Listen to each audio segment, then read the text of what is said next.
put out a poll at the end, and you guys will vote on which is your favorite. Where is that thing? Oh, here it is. So, guys, what is the deal? What does that mean? The little donkeys. This is Ben Shapiro on quote unquote. Oh my God, number two. Okay, guys, wait. So I'm sorry. We're gonna put out a poll at some point, Colin, if you will, and we'll wait a little while, and then we'll put out the poll, and everybody will vote for 1, 2, or 3 as their favorite, and that will be just something I thought we would have some fun with. I'm sorry, I can't help myself. Oh, he is little Napoleon, that's for sure. Okay, I probably wouldn't sit at a table with him. No. He sits at the children's table. I'm going to leave that to worry. Anthony. Yeah. Anthony's a little bit stronger in his Catholic faith as a Christian. Anthony, I'm going to leave you for the table with Ben. Okay, I can't let you have Adam first. Anthony, how would you not pummel him? Like, how, other than him being so pathetic, like, it's one of those, like, he's so pathetic and mealy, it's almost like low-hanging fruit. First of all, you're not supposed to make inappropriate anti-Semitic pictures of me, all right? That is really, really not right, okay? Did you not hear what I said the other night at AmFest? Haven't you learned already that I'm always going to win, no matter how tiny a man I am? Don't you understand? I'm telling you, he's like in that in-between period where he's stuck trying to hit puberty, but he can't quite get there.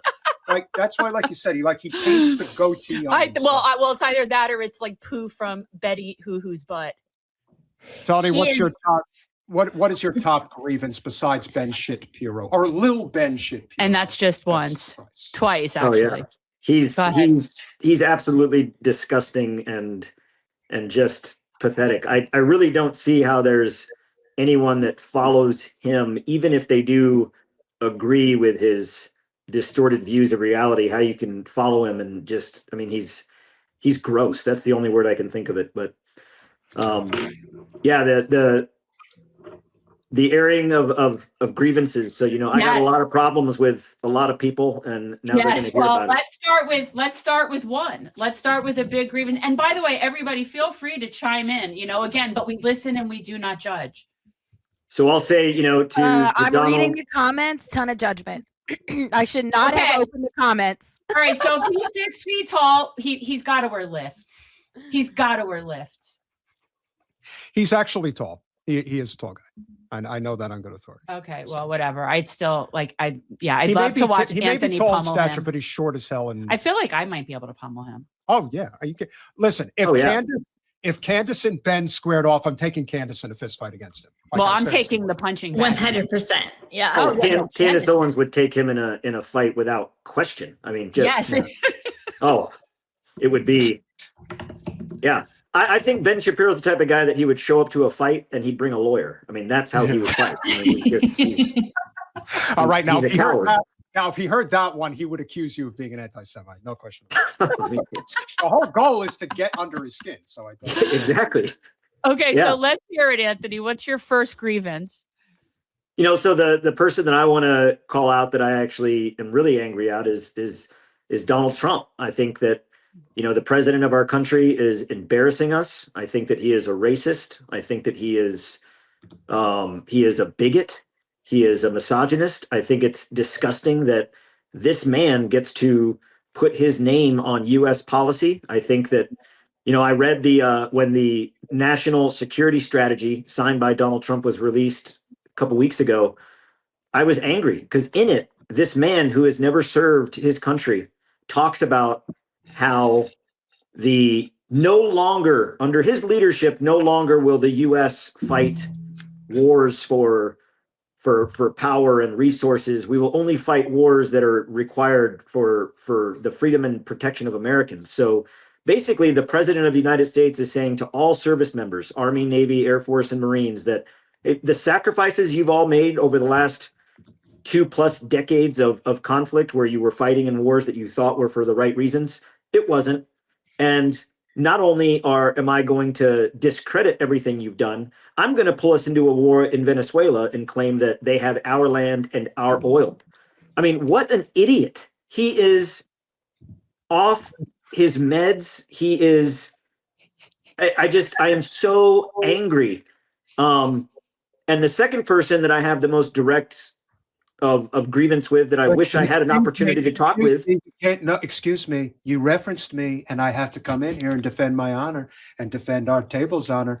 I am a really, really smart person. You are totally wrong. I am smart because everybody gets lied to. And I said, we're going in for the oil. Would you rather I lied and said it was about the fentanyl? I mean, come on, let's be honest. I said it's the oil. We're totally going to take it, and we're going to steal those ships, and it's going to be really great. You will thank me. You might not thank me today or tomorrow, but someday, Anthony, believe me, thank you for your service, and you'll be thanking me for mine too someday. Okay. Okay, that's pretty good. All right, That was good. Yeah. I love it. Who's second? Who comes in after Trump? So it'd be, I really, really wanted to. Oh, I am angry and upset at Pete Hegseth, but I think that he is such a tool and a useful idiot that it's not even worth it. Who I have grievance with, and I think that the world needs to pay more attention to, and grievances is Jared Kushner. So just yesterday, Jared Kushner's big, brilliant, beautiful plan for how to end the war in Gaza and how to make Palestine free is a $112 billion resort project, a real estate project in Gaza, of which the United States has already said, Donald Trump has already said, my brilliant son-in-law has come up with the most brilliant plan to support the most brilliant peace deal, and it's going to rebuild Gaza into a place that will be the envy of the world. And the United States is already ponying up $24 billion. The U.S. has already said that we will pay for 20% of it. $24 billion are going into this plan for exactly what I've been saying since I returned from Gaza and what I saw on the maps in the headquarters of the Israeli office that coordinates everything for Gaza. Their plan of the Riviera, of the resort, of rebuilding Gaza into a real estate venture, and that Jared Kushner is the one who is representing our nation as this deal broker, and really he's just lining his pockets, making himself rich, making his cronies rich. Donald Trump is obviously happy with it. And, I think the guy is gross. I think he's a weirdo. He looks like that ventriloquist doll in that movie, The Boy, where that ventriloquist comes to life and lives behind the wall. Look at the post. Look, someone pop up that movie poster. He looks like a wax figure. He looks like a wax figure. He's not even human. And to think that man is the one that gets to decide about how whether or not we may end up at war in that region, or how our tax dollars should be spent. It's disgusting. He disgusts me, and he makes me so angry. And I feel like if I just had a moment in a room with him to have a conversation with him, I would just enjoy just making fun of him to his face.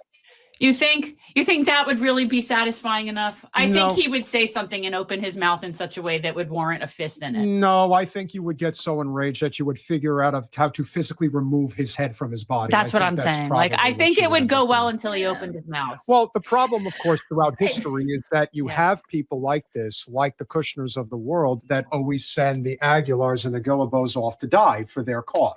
This has been a tale as old as time, and it almost happened to me, and I'm sure it's almost happened to a lot of people. And once you learn, you can't unsee it. So it's like, okay, I want to fight for my country. I want to defend my country because I love America. I don't love the people that run this country, and I'm not quite sure who does. I'd be very curious to know. Mel, you had a thought. Get in there. Right. Well, I think one of the problems with Jared Kushner is I actually think that if you got in a room with him, you would be surprised at how charismatic and charming that he is. People like this, they don't get by. They don't get to the positions that they are. They are, if they're nasty, right? He is actually extremely smooth from what I've heard. He is very, very friendly and nice, and he is conciliatory to people in grievances. He is conciliatory to grievances of all types, right? And people he's a smooth car salesman, right? I don't like to put down car salesmen by comparing them to war criminals or people who support war criminals, because most car salesmen are actually just normal people. But that's how he is. He's a very good salesman. And so I do think that we should be just on guard as to far as, number one, who Kushner is, what he represents, and why it is that he is so powerful, right? Why are the Saudis thrown in with him? Why did they give him $1 billion on his hedge fund when this is a man who has not demonstrated an ability to turn a profit on anything, right? Why would the Saudis give him that? Why? Because, of course, again, this goes back to bigger things, and this is all goes back to the American deep state. And I hesitate to say, oh, there's one or two people pulling the string. There's a system that runs smoothly when certain people are in charge, right? Yeah, I think his family probably goes back to Rothschild connections. I think that he's one of those types of people that it goes back like that. He absolutely is, but I hesitate to, because I do think that there is, especially on the right, well, I don't know, maybe on the left too, there is a hesitation to, of course, they call it the JQ, right? The Jewish question, the Jews run the world thing. I actually don't fall into that category. I think that's about 20% of it, right? I do think that there's more things that go into it. And I don't actually think that just being rich and connected to the Rothschild is enough. I think you need more, right? And so I'm always interested in that. What is it actually that's driving this real power? Threats or blackmail. Usually, it's usually threats or blackmail. Wait, before we go on, something else. Yeah, we're bringing in another person who's going to join us and file grievances. And again, we all listen and we do not judge. Okay. She is the host of the Sabby Sabs podcast. Oh, Sabrina Salvati. Welcome back to Revolutionary Change. Hi. Hello, happy end of 2025. What a year. Feels like It's 20 been- years. It's been a year. I'm ready yeah. for 2026 now. Okay, so should we bring in Harvey before we go? Yeah, I mean, listen, how many more spots can we fill on the checking board? It's I pretty don't know. We're much, gonna it's find amazing. out. I don't care. I really threw this out there very hippy dippy. I'm like, you know what? We're going to do it like a solstice. Blame Jen. Yes. Oh, you want to? I didn't touch anything. No, Colin probably did that. Okay. Well, no, and I just didn't want people to feel committed to any particular time. And I thought people can come, they can go, they can file a grievance. I don't know. The only thing that's missing from this, honestly, at this point, is the Yule log. We need the Yule log right in the middle. A Yule log? Well, everybody's it's called a Yule log. Oh, Yule log? Oh, whatever. I have gather no around idea the what that camp- is. Yeah, You don't know what a Yule log is? No. gather around the campfire. Okay, so Yule is really the time of the season. This is the Yule, it's pagan, and it has to do with this. Today is the solstice, and a Yule log is what people would burn, and you would throw in the negative stuff. We would write it down and throw it in the fire, and you burn the Yule log, and you have the Yule log cake, and the Yule log represents the season. Anthony, pagan. do Catholics do that? Well, I I don't think don't know, but there's definitely elements of that okay. So there's definitely elements of that in Christianity and Catholicism. They adopted a lot of it because the birth of Jesus, I believe, was really sometime in spring, but it wasn't as popular summer. Okay. And so they needed to attach it to something to make it really catch on. And so pretty sure it was September. September, is that it? Well, that technically I believe so. Yeah. Right. Well, That's that's true. true. I heard somebody going off saying that it had to have been in the springtime because of what they were doing with the herding and the flocking. What do you want I me to don't say know. to Harvey? Whatever he wants, however he wants to do it. But point being, it's the solstice, and the reason that there's a Christmas tree is not because of Jesus, right? It's from pagan ritual. Just like there's not really a bunny and an egg really has nothing to do with Easter either, but yet there it is. So anyhow, okay, I got to add. Yeah. But because of interpretation of separation of church and state, the Christmas tree and, of course, the bunny at Easter have actually taken on more prominence in terms of celebration because of that, because the court decided you can't have the nativity tree to represent Christ, or Christmas. It shows favoritism. So that's actually, it started in the late 70s where they really started to push that Christmas tree and that Easter because it or that banner because it got around those kind of limitations. Sorry. Right. No, it's okay. It's all good. Yeah. But it makes sense. It does help make sense of things. Sabby, what is your top grievance Grievance. of 2025? Oh my God. Long list. I know this has been a crazy year, especially for news cycles. I'm sure you guys have run into this too, where every other night it seems like there's so many news stories you don't know which one you're going to cover. I feel like that's how it's been 2025.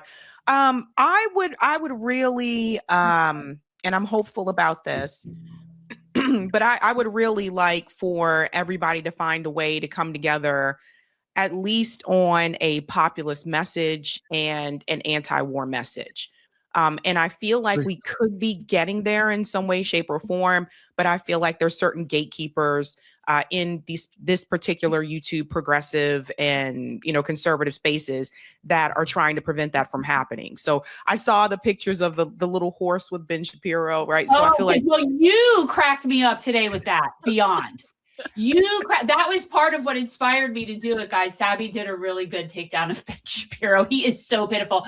We have a normal thing here where actually that would have been 3 times. If his name is invoked, so we're going to be doing a poll tonight, guys. You'll vote on 1, 2, or 3 of your favorite. But when his name is invoked, this is normally what happens. All right. This is this is what normally happens. This is the short version.